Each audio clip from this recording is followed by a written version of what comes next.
Colin Crandall here. You guys know me from MMA Power Hour and MMA from London to LA. Happy to have another UFC breakdown. The big event is UFC 294 from Abu Dhabi in the United Arab Emirates. Man, it is an amazing place, if I could say the words. I'm that excited about this event. With me, I have probably the four toughest brothers in the world, all four wrestlers for many years. Killer grapplers. They can probably beat up anyone else's four brothers in the world. And I'm just in there as a lower level grappler and jiu-jitsu guy. Oh my God. So I'm honored to be here with these guys. And we're gonna chop it up. We're gonna break down four big fights. And we got 40 minutes. We're gonna do it starting right now. And happy to see John Shaddock, Chris Shaddock, Dale Shaddock, and Scott Shaddock. The first fight we're talking about on this card is going to be the main event of the prelims. We got Muhammad Mokaev, and we have Tim Elliott. You guys know this is a very interesting matchup because Mokaev at 23 years old did get his knee messed up a little bit in a knee bar from a good jiu-jitsu guy in his last fight, but he was out wrestling the guy the majority of the time. This will be his first really good wrestler, and I think Tim Elliott did wrestle in college, so he's either a JUCO wrestler or a D3, I think. Maybe even better, but he's 36 years old. So we're talking about a guy who's 5 years outside his prime, and at 135 pounds, the division takes a lot of reflexes. Against a 23-year-old who's 5 years before his prime, 10 fights for the youngster Muhammad Mokaev, and his opponent has 32 fights. So that's 3 times as many fights. But once again, he is 13 years older. Interesting matchup. On this one, I will go first. Occasionally, I'll go last, but I'll go first on this one. I think Tim Elliott's going to present some problems for Mokaev. I think for this to be a 4-1 odds on the sports book is not giving Tim Elliott any credit. Could Mokaev go in there and just blast him out of there in front of the friendly crowd in Abu Dhabi cheering for Mokaev? Yes, he could. I don't think so, though. I think Elliott's going to make this a battle, and his craftiness and his skills on the feet. I think Mokaev probably on paper wins, but I think at these odds, there's no money in. From a betting standpoint, I think it's worth the bet on Tim Elliott. I think also the fight might very well go the distance. Mokaev probably wins if I'm pressed, but you guys who know me know I don't like to bet on guys or push to bet on somebody who's under 26 years old. Kind of an exception when you got a guy from the Eastern Bloc like this and that great Sambo system. But I think Mokaev's going to have his hands full here. I'm going to go and force Mokaev, but I'd say that Elliott's really in this one. I'm on the fence on this. I'd probably bet Elliott because there's no money to be made in Mokaev, but if Mokaev is that good, he's going to be impressed. John Shaddock will go down this way and come back up. What do you think? I'm thinking, you say John or Scott? Yeah, we're going to go John, and then we're going to go Chris, and then we're going to back up to Dale and Scott. Okay. Yeah. You changed the order. I'm going last. Oh, Chris wants to be last. All right, we'll go John, Dale, Chris. No, John, Dale, Scott, and Chris. Go ahead, John. All right, here we go. All right. Yeah, Tim's got the experience, and I just don't think there's a real big substitute for experience. You've got people like Dotson, Demetrius Johnson, Figueroa. I mean, there were losses, but they weren't blowouts. He's fought some great fighters. And Muhammad's got fantastic grappling, but I think that Elliott can nullify that with his wrestling, maybe sprawling. And I think Elliott's got the better striking. So look at this one to be a win by striking for Elliott. Like that. We go to Dale Shaddock. Dale, what do you think? It's really tough for me to vote against the mullet. But I think I got to go for the youth and go for the young kid. He's an up and comer. They're highly touting him. This is his time to shine, and I think it's a perfect opponent to do that at and show that he can beat somebody at a high level like Tim Elliott. Absolutely appreciate it, Dale. Now, Scott, you're way too close to the camera. It looks like if you could back off a little bit, we can't even see. Only there we go. Fantastic. All respect, of course, to you. Scott Shaddock, what do you think? I think I got to push you towards Mokaev, especially in his youth. Their knockouts are he's got 2 knockouts. Tim Elliott has 3. Scott, get in the picture. You're not in the picture. Submissions are 4, 5, and 6. I think the youth is gonna go at it. And the last time I watched him fight, after 6 months ago, he was an animal on that leg lock that he had. And I think that the Dagestani wrestling's gonna push Tim Elliott. I know if I wanted to go with my heart, I'd take Tim Elliott, but I think Mokaev is got to have it. His youth, I think he's going to take it. They're ranking him possibly be the youngest title winner since John Jones, if he can fight in January for the title. So I'm picking him. Absolutely. And finally, Chris Shaddock, what do you think? Well, I think that there's been a quick recovery on the injury, and it's only been 6 months. So I think it's going to be a factor, because during that injury, he couldn't really be training at the level that he wants to be training. But he is young. He's 23. It will be his best win. If Mokaev does win, it will be his best win. And he's really, really good on the ground. However, Tim Elliott, first of all, I think it's a must win for him, or he's going to lose his UFC contract. So he's going to have a little bit of extra. They're dumping a whole lot of UFC fighters, and Dana's contender game is filling the void really fast. So he's fought the who's who. Elliott's fought the who's who. And he's a phenomenal scrambler. And he's funky. His movement is funky. He's a trickster. He's got a ton of fights. And as the post-fight press conference prophet that I am, I will let you know who wins that fight, as I have not missed a fight since the first UFC when I picked Royce Gracie to choke him out. So, I love it. I like it. A post-fight prophet. That is you, Chris. I love that. All right. Moving on, gentlemen, to the co-main event on the main card. I love that. Great to find that good stuff out from you, Chris. All of us guys have unique talents in the post-fight prophet. I love it. All right. Megamed Ankalaev from Dagestan, 6'3", 205 against a 6'5" or 6'6" fighter in Johnny Walker. They're both right in their prime, 31 years old for a 205-pound fighter. Ankalaev is 17-1 with 19 finishes, all by KO, and Johnny Walker is 21-7. Ankalaev coming off that draw against Jan Blachowicz. Many of us felt that he won in that fight, and before that he was on with a 10-fight win streak. He did lose his very first fight, getting subbed by Paul Craig in a fight I believe he was winning. Johnny Walker, really unorthodox fighter. He's coming off a 3-fight win streak after having lost 2 and then having lost another 2 before that. So, but in his defense, 4 of the 7 fights he lost were in the UFC. But Ankalaev has not lost in the UFC except for 2 Paul Craig has mentioned. So he's 1, 2, 3, 4, 5, 6, 7, 8, 9 wins, 1 loss, and 1 draw at UFC level competition. The favorite here is clearly Ankalaev, about 3-1. I'll go last on this one. John Shaddock, give me your thoughts. Yeah, I think you look at the like opponents. You've got Johnny Walker beating Paul Craig, Ankalaev losing to Paul Craig, and then Ankalaev beating Thiago Santos, and Johnny Walker losing to Santos. So it's kind of weird because the one guy who's the grappler beat the striker, and the striker beat the grappler. So I'm going to go with the weird style of Johnny Walker. He's very unorthodox, and I think he catches Ankalaev coming in, and he wins by knockout. Excellent. Appreciate it, John. Dale Shaddock, what do you think? I think I'm going with Walker as well. He's a roller coaster ride. He goes up, he goes down, he goes up, he goes down.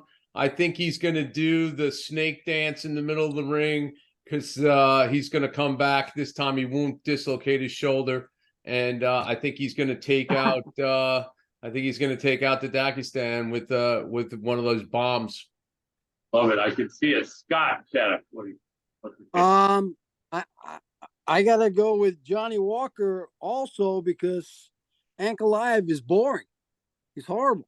He gets out there and the fights are just, he just goes for the victory, hoping to hang on. Johnny Walker's got 16 KOs and 1 knockout in the first round out of the 21 fights. That's impressive. I go for the guy who's going to put the show on. I think he's going to go after, and unless Ankalaev is completely pissed about the last fight that he had, and though he thought he won it, he tied it, then and his temper gets to him and he goes out and lets it go. Okay, but you know, the only thing with Johnny Walker is sometimes he gets too crazy, leaves himself open, and he gets taken out. But I think this is Johnny Walker's shot. He wants a shot at the title, and this guy's number 2. So I think this is Johnny Walker's night. Gotcha. Chris, what do you think? Well, I agree with Scott. I think it's going to be a boring fight. I think there's going to be a whole lot of posturing. Neither one of these guys wants to get hit by the other one. And Walker knows that he can't get taken down, because if he gets taken down, he's getting choked out and the fight will be over.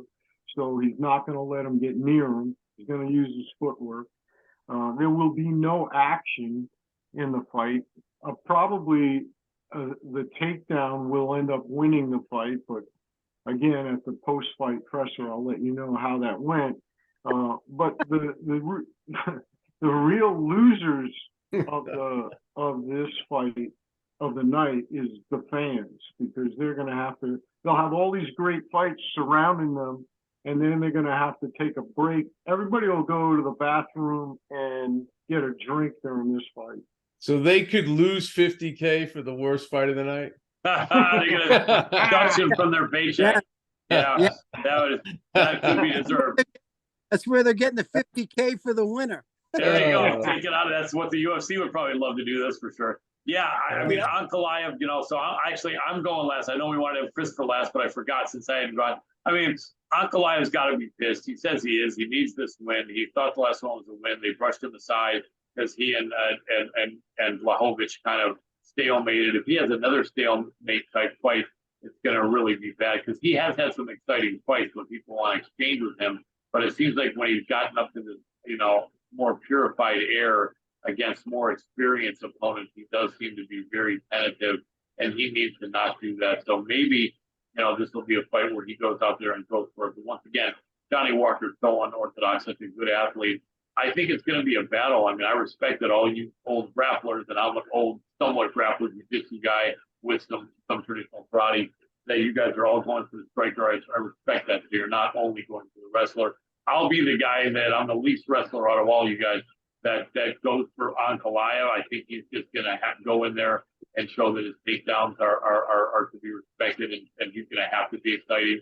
But if you take chances, you can get caught. So it wouldn't surprise me. And there's definitely value in Walker. You hate to be laying minus 350 odds as a better, but as a fight, I think it's going to be interesting. It could very well be boring.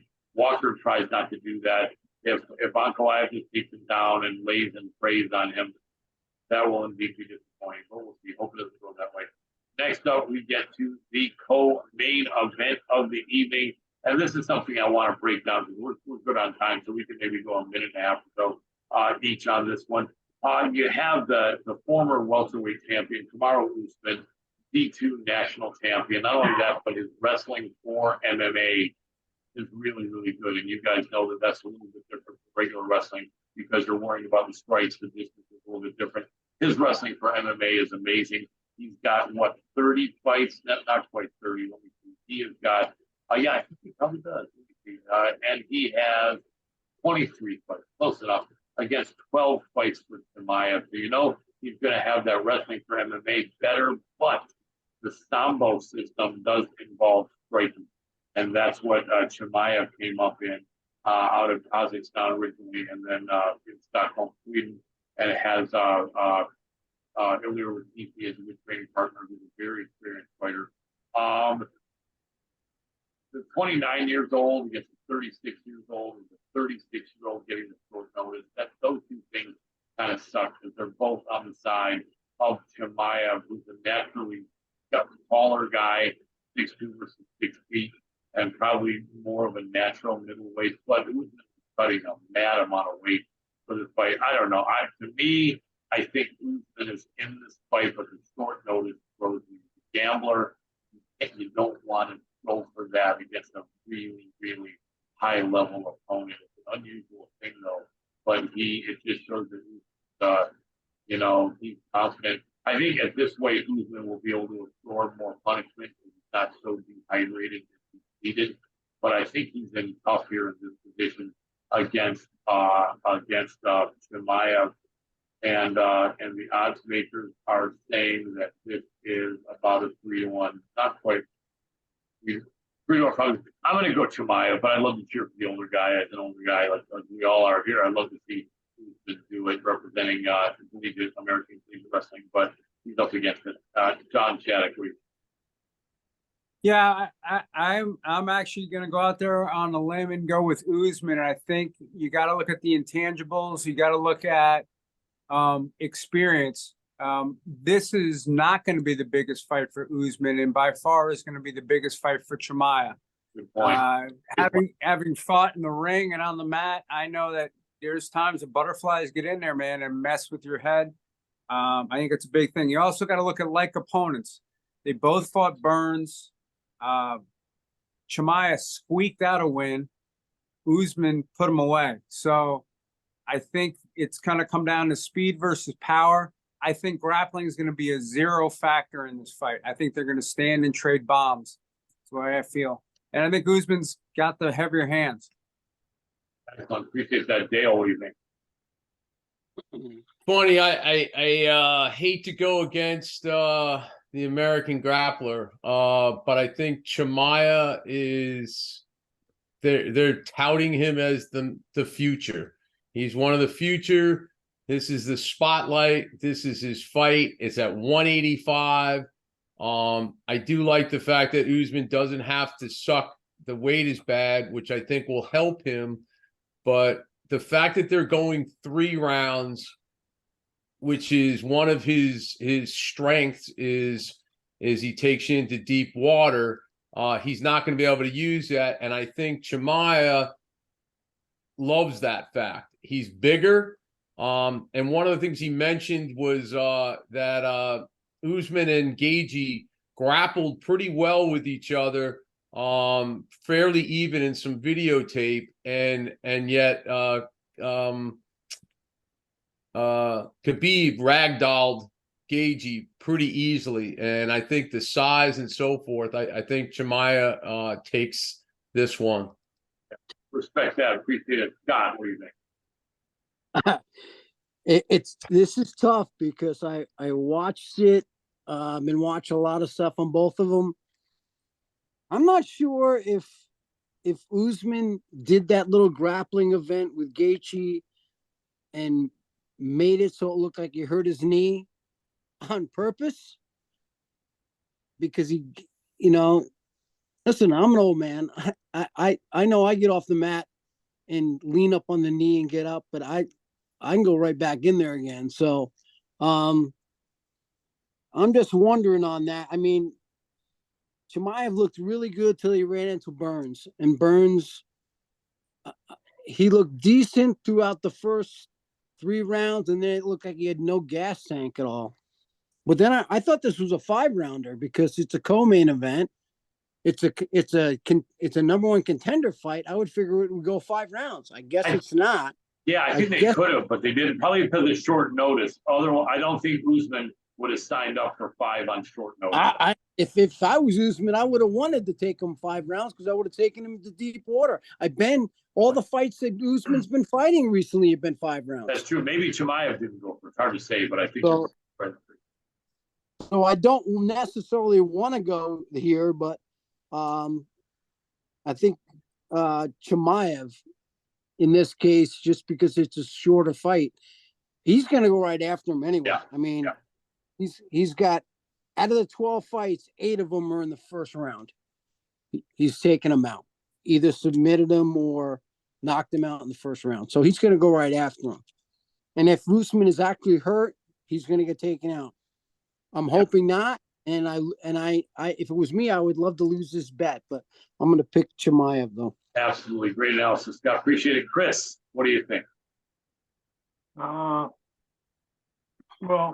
I think this guy Chimaev is a little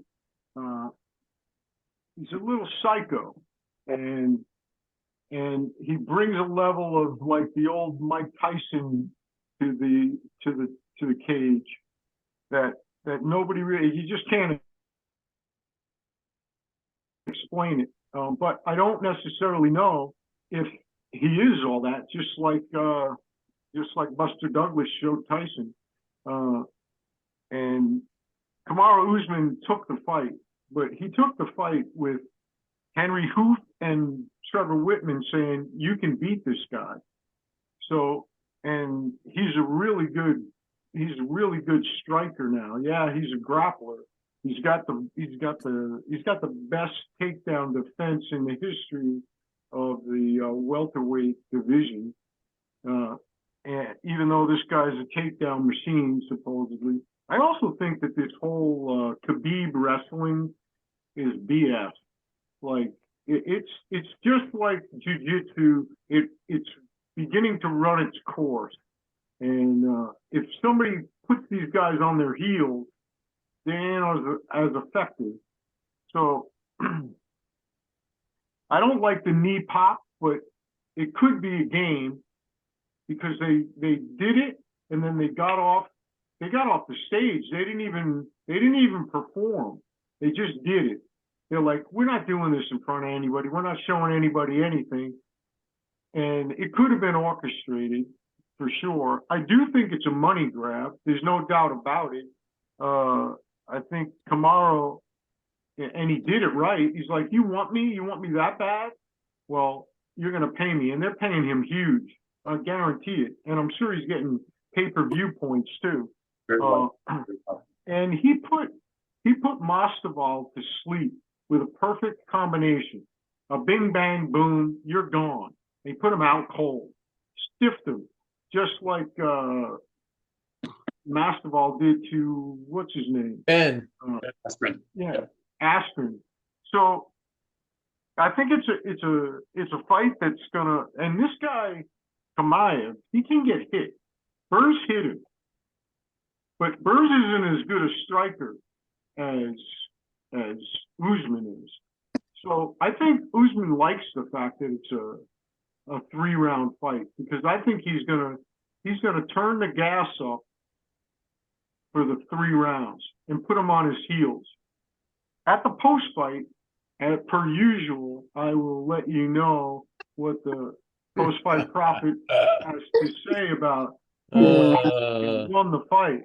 Oh, Magoo. We'll be looking for it. We'll be waiting for it. I appreciate it, Chris.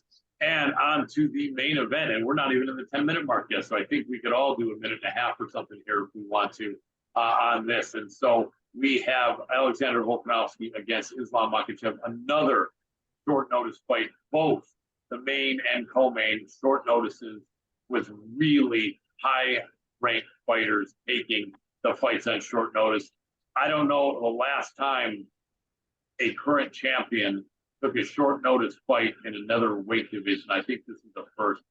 Volkanovski is a stud. He's an amazing guy, Australian, but obviously did some wrestling there because that's a meat and potato of his game, but he's a really good striker.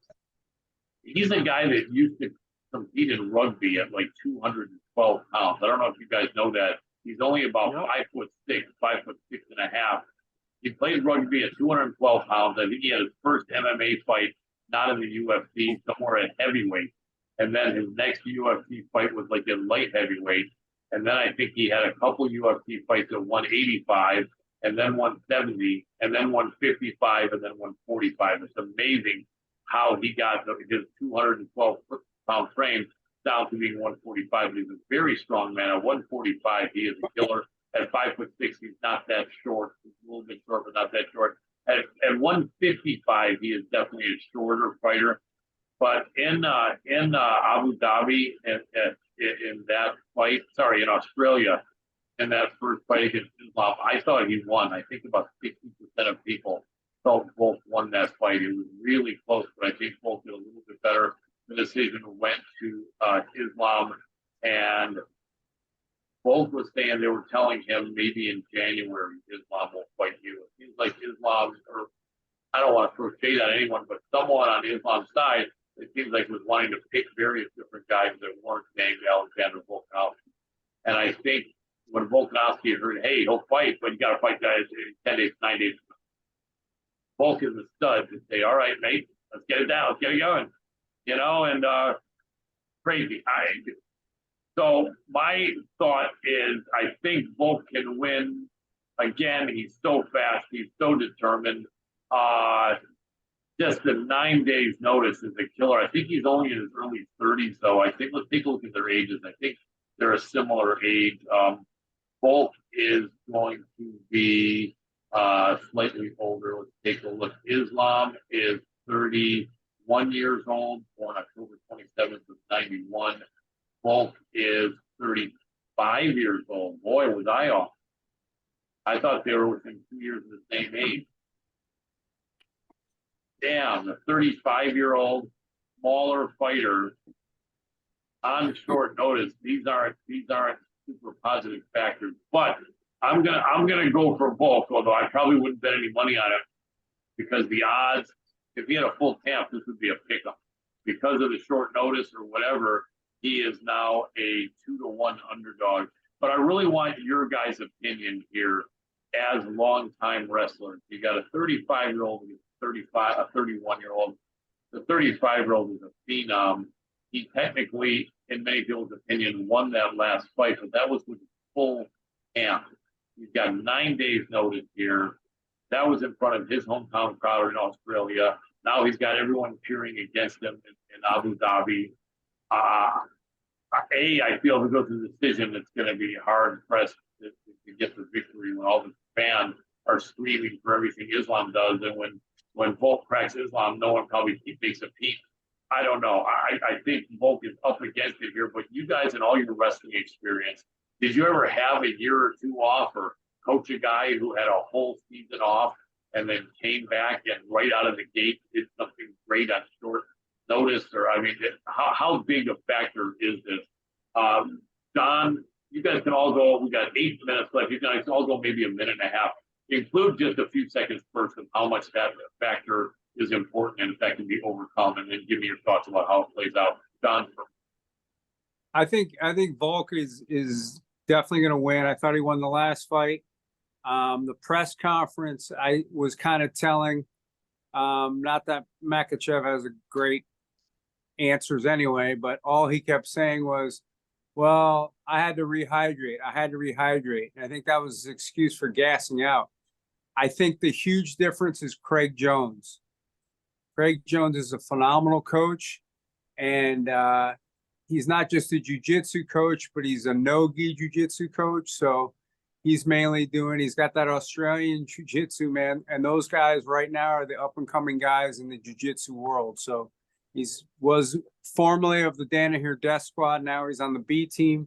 I don't know if you watch Quintet at all, yep. But it was like night and day. All the other guys were going close matches. Craig Jones went out and just was wiping everybody out. Yeah, so he's really slick. He's been studying. He's been making fun of Samba. He's the real deal. So I think Craig Jones is going to be the X factor. I think Volk takes it this time. I think he submits him. How about that? Wow, that would be crazy. Because no one's put Islam on his back, Yeah. So that would be interesting. The short notice, you think, doesn't have to be a factor at all, or maybe a little factor? I think a lot of it's in the mindset, man. The guy, he doesn't seem like it bothers him. And I really don't, because he was training for his fight coming up in January. Now, granted, he wasn't in a full camp, but he's still training. So I think he's fit year round, and he's got his head in the right spot. The mental thing would be the big problem, and I don't think he's got a problem. No, and at 155, he really didn't have to cut much here. I don't think he would have taken the short notice at 45. He wouldn't have made it, but at 55 makes sense. Right, 6.5 minutes left, a minute and a half or less each. Dale Shaddock, what do you think? Well, I think the short notice actually really works well for Volk because Islam was never off of Volk's mind. It was off Islam's mind because he didn't think he was going to be able to go back there.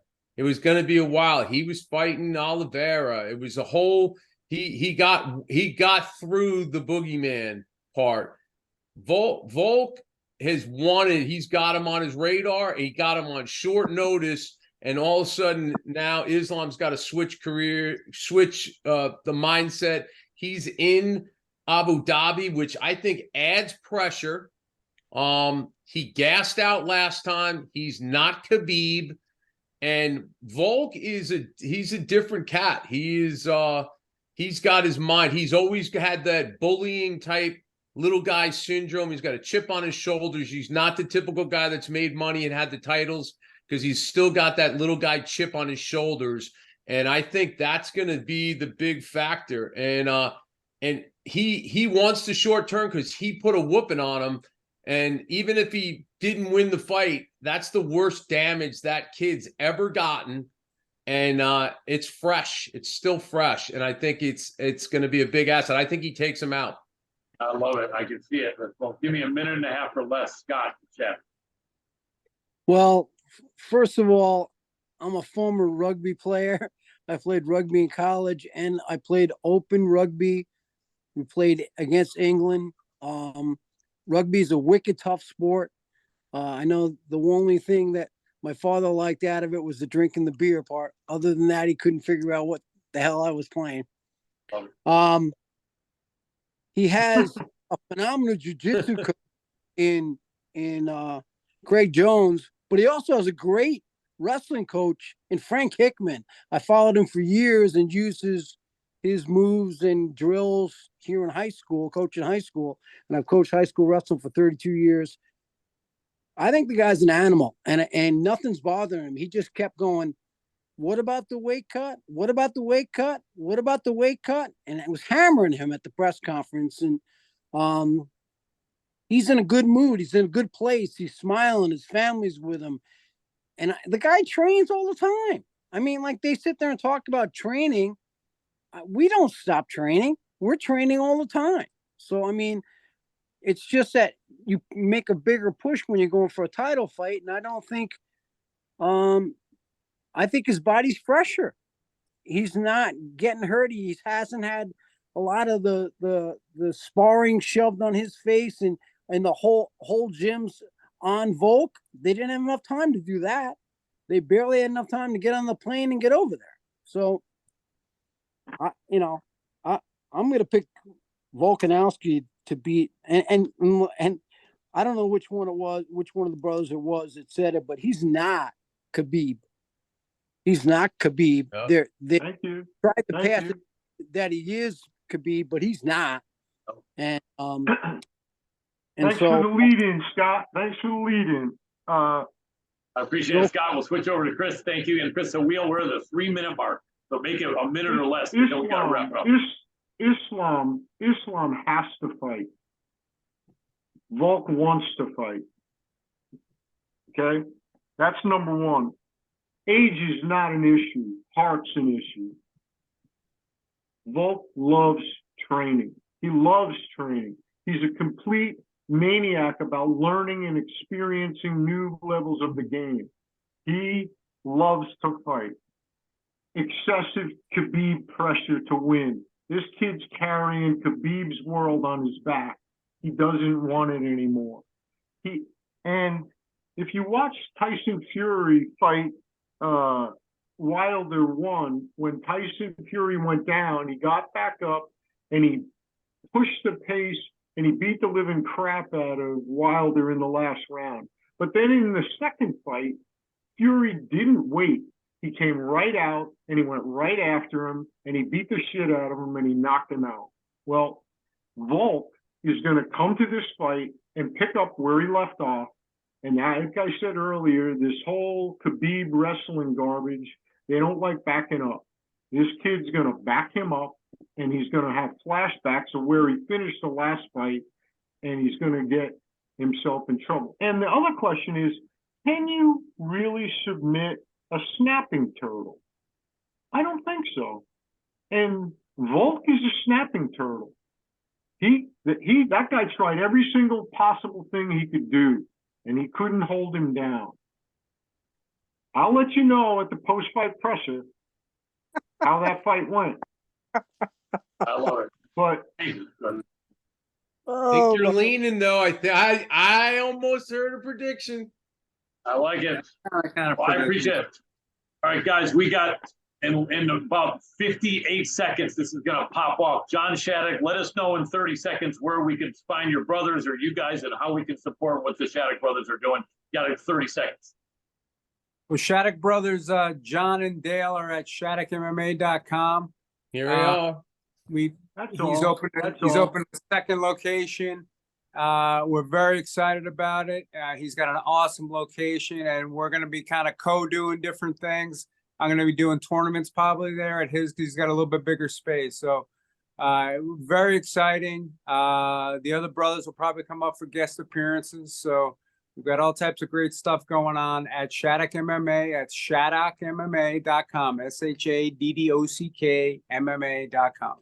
Best wrestling and jiu-jitsu in the state of Maryland. Shaddock brothers, appreciate you guys so much. Colin Crandall, and for tonight, I'm tapping out. Peace.